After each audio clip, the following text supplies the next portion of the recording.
In today's video, I'm going to teach you how to remove a Facebook business page from your personal account.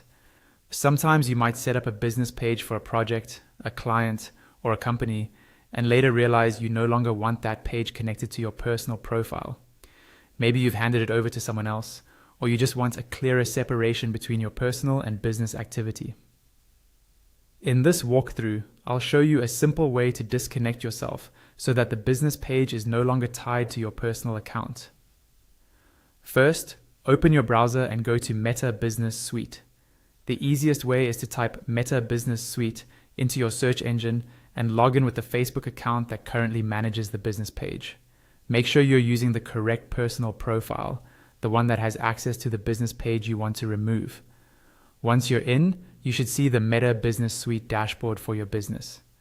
Next, look for the settings option. This is usually found in the left-hand menu. Click on Settings to open the main settings area for your business account. This is where Meta groups all your business-related controls, including people, permissions, and assets like pages and ad accounts.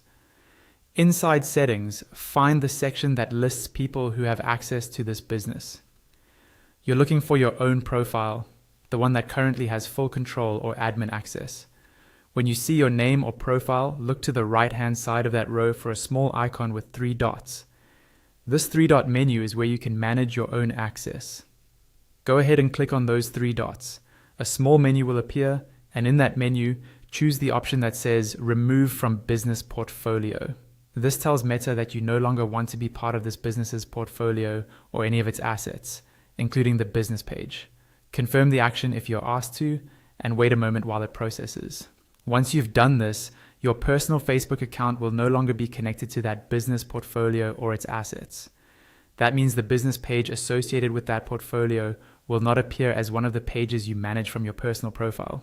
Keep in mind, you should only do this if you're sure you no longer need admin access, because you may not be able to get it back without another admin re-adding you. And that's it. By removing yourself from the business portfolio in Meta Business Suite, you effectively remove the Facebook business page from your personal account.